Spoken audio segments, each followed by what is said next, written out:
کہ پیسج نہیں پڑھتے تب بھی آپ کو پتہ چل جاتا کہ اردو زبان کا تعلق جو ہے وہ ہند آریائی زبانوں کے خاندان سے ہے۔ اردو زبان جب گجرات پہنچی تو کیا کہلائی؟ یہ گجری کہلائی۔ آپشن 3 درست ہوگا۔ باغ و بہار کا تعلق کس صنف سے ہے؟ تو باغ و بہار یہ داستان ہے، میر امن کی داستان ہے۔ یہ فارسی کے قصہ چہار درویش کا اردو میں ترجمہ ہے۔ اسی قصے کو مرزا عطا حسین تحسین نے 9 طرز مرصع کے نام سے 1775 میں بھی لکھا تھا۔ بعد میں فورٹ ولیم کالج میں جان گلکرسٹ کی فرمائش پر اسے باغ و بہار کے نام سے لکھا گیا۔ ٹھیک ہے، تو یہ میر امن کی داستان ہے باغ و بہار۔ گلزار نسیم کس کی مثنوی ہے؟ تو یہ پنڈت دیا شنکر نسیم کی مثنوی ہے گلزار نسیم۔ گلزار نسیم کے بارے میں آپ کو بتا دوں، یہ 1839 میں لکھی گئی اور اس کو پنڈت دیا شنکر نسیم نے لکھا تھا، اور اس میں لکھنوی تہذیب و معاشرت پیش کی گئی ہے۔ ٹھیک ہے، اس کی خصوصیت ایجاز و اختصار ہے۔ مرزا نوشاہ کس کا لقب تھا؟ تو غالب کا لقب تھا مرزا نوشاہ۔ پورا نام ان کا اسد اللہ خان تھا۔ ان میں سے کس نقاد کا تعلق جدیدیت سے ہے؟ تو شمس الرحمن فاروقی کو جدیدیت کا علم بردار کہا جاتا ہے۔ شمس الرحمن فاروقی نے رسالہ شب خون نکالا تھا، جس سے جدیدیت کو پرواز ملی تھی۔ تو جدیدیت کے شاعر یا نقاد شمس الرحمن فاروقی ہیں۔ انہوں نے شاعری بھی کی تو شاعر بھی کہا جا سکتا ہے۔ فورٹ ولیم کالج کب قائم ہوا؟ تو سن 1800 عیسوی میں لارڈ ویلزلی کے حکم پہ کلکتہ میں 4 مئی کو قائم ہوا۔ میر تقی میر کا مقام ولادت کیا ہے؟ تو میر تقی میر اکبر آباد یعنی کہ آگرہ میں پیدا ہوئے۔ جس نظم میں کسی کی تعریف یا ہجو کی جاتی ہے، کسی کی تعریف یا برائی کی جاتی ہے، تو اسے ہم قصیدہ کہتے ہیں۔ واسوکت کیا ہوتا ہے؟ جس میں محبوب کو جلی کٹی سنایا جاتا ہے۔ شعر آسوب میں کسی شہر کی بدنظمی اور بدحالی کا ذکر ہوتا ہے۔ ریختی عورتوں کی زبان میں شاعر جب شاعری کرتا ہے تو وہ ریختی ہوتا ہے۔ قصیدہ میں کسی کی تعریف یا کسی کی ہجو کی جاتی ہے۔ تعریف کی جائے تو مدحیہ قصیدہ ہوگا، ہجو کی جائے، برائی کی جائے تو ہجویہ قصیدہ ہو جائے گا۔ کس شاعر کا تعلق ترقی پسند تحریک سے نہیں ہے؟ تو دیکھیے ساحر لدھیانوی، مخدوم اور کیفی اعظمی یہ تینوں ترقی پسند تحریک سے وابستہ ہیں۔ شاد عظیم آباد یہ ترقی پسند تحریک سے وابستہ نہیں تھے، یہ عظیم آباد یعنی کہ پٹنہ کے تھے۔ ان کو دبستان عظیم آباد کی آبرو کہا جاتا ہے۔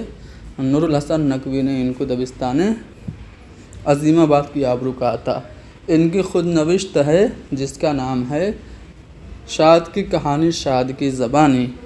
اسے پڑھا تھا قاضی عبدالودود نے تو کہا تھا کہ یہ جھوٹوں کے بادشاہ ہیں۔ ٹھیک ہے، تو یہ پوائنٹ بھی یاد رکھیے گا۔ اگلا سوال ہے مثنوی زہر عشق کی ہیروئن کا کیا نام ہے؟ تو مہجبی یہ ہیروئن ہے زہر عشق مثنوی کی۔ باغ و بہار میں سب سے طویل قصہ کس کا ہے؟ تو پہلے درویش کا قصہ سب سے طویل ہے، لمبا ہے۔ سی پارے دل یہ کس ادیب کے انشائیوں کا مجموعہ ہے؟ تو خواجہ حسن نظامی کے انشائیوں کا مجموعہ ہے سی پارے دل۔ آتی ہیں اس کو دیکھنے موجیں کشاکشاں، ساحل پہ بال کھولے نہاتی ہے چاندنی۔ اس شعر میں صنعت حسن تعلیل ہے۔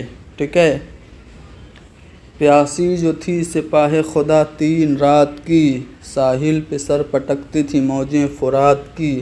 اس شعر میں بھی حسن تعلیل ہے۔ باقی آپشن میں تجاول عارفانہ کیا ہوتا ہے؟ جس میں شاعر جان بوجھ کے انجان بنے، جیسے موت کا ایک دن معین ہے، نیند کیوں رات بھر نہیں آتی، تجاول عارفانہ۔ تضاد کیا ہوتا ہے؟ جس میں 2 اپوزٹ ورڈ آ جائیں، جیسے درد منت کشے دوا نہ ہوا، میں نہ اچھا ہوا برا نہ ہوا، اچھا برا دو اپوزٹ ورڈ آ گیا، تضاد ہو گیا۔ تلمیذ میں پرانا قصہ یا تاریخی واقعہ ہوتا ہے، جیسے نکلنا خلد سے آدم کا سنتے آئے تھے لیکن بڑے بے آبرو ہو کر تیرے کوچے سے ہم نکلے۔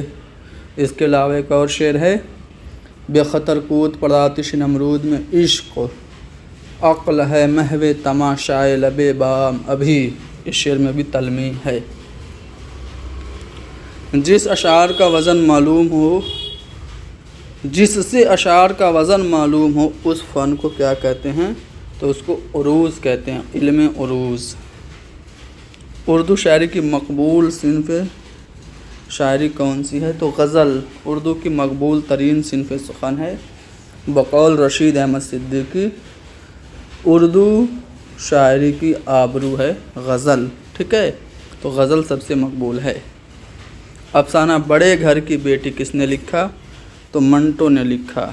افسانہ بڑے گھر کی بیٹی منٹو نے نہیں، پریم چند نے لکھا، ٹھیک ہے۔ افسانہ بڑے گھر کی بیٹی منشی پریم چند کا مشہور افسانہ ہے، جس کا مرکزی کردار آنندی ہے۔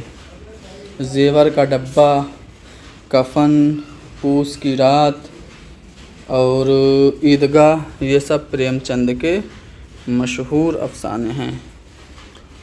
باقی کرشن چندر کا افسانہ ہے ان داتا، طلسم خیال، ٹھیک ہے۔ عصمت چغتائی کا افسانہ ہے لحاف، چوتھی کا جوڑا۔ منٹو کا افسانہ ہے کالی سلوار اور ٹھنڈا گوشت اور ٹوبا ٹیک سنگھ، ٹھیک ہے۔ چلو کوشچن نمبر 83، اردو مرثیہ کے مشہور شاعر۔ سب سے بڑے شاعر اردو مرثیہ کے ہیں میر انیس، اردو شاعری کا ہومر ان کو کہا جاتا ہے، ٹھیک ہے۔ یہ کہتے ہیں کہ عمر گزری ہے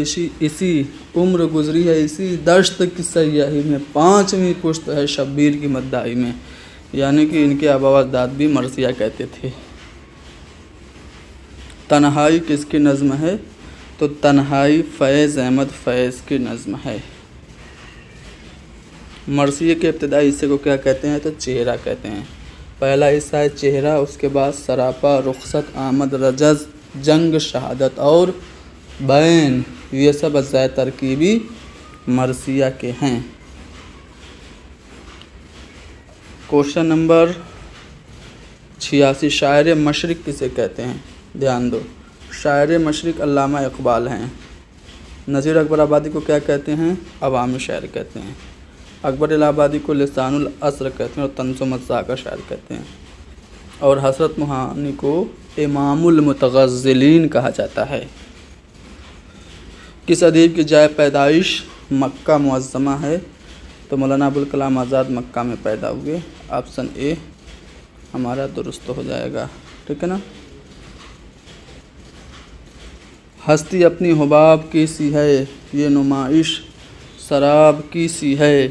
یہاں پہ اس شعر میں کون سی صنعت ہے؟ تو صنعت تشبیہ ہے، آپشن 3 درست ہوگا۔ میر تقی میر کا اسی غزل کا ایک اور شعر ہے، نازکی اس کے لب کی کیا کہیے، پنکھڑی ایک گلاب کی سی ہے، اس شعر میں بھی تشبیہ ہے۔ کون سا لفظ مؤنث ہے؟ دیکھو ہاتھی مذکر ہے، غلام اور کریم بھی مذکر ہے، رحیمن رحیم کا مؤنث ہے، ٹھیک ہے، آپشن 2 درست ہوگا۔ آخری سوال، کون سا لفظ اس میں جمع ہے؟ اس میں جمع یعنی کہ انگریزی میں بولے تو کلیکٹیو ناؤن کون ہے؟ علم، یہ علوم، یہ علم کی جمع ہے لیکن اس میں جمع نہیں ہے۔ اوراق ورق کی جمع ہے، اس میں جمع نہیں ہے۔ اشجار شجر کی جمع لیکن اس میں جمع نہیں ہے۔ فوج، اس میں سپاہیوں کا جھنڈ ہوتا ہے، گروپ ہوتا ہے، تو یہ اس میں جمع ہے یعنی کہ کلیکٹیو ناؤن ہے، ٹھیک ہے، تو آپشن 3 درست ہوگا۔ تو یہ سوال نامہ جو کہ آپ کا سن 2019 کا تھا، ہم نے حل کرا دیا۔ امید ہے یہ سوالات آپ لوگوں کے لیے فائدہ مند ثابت ہوں گے۔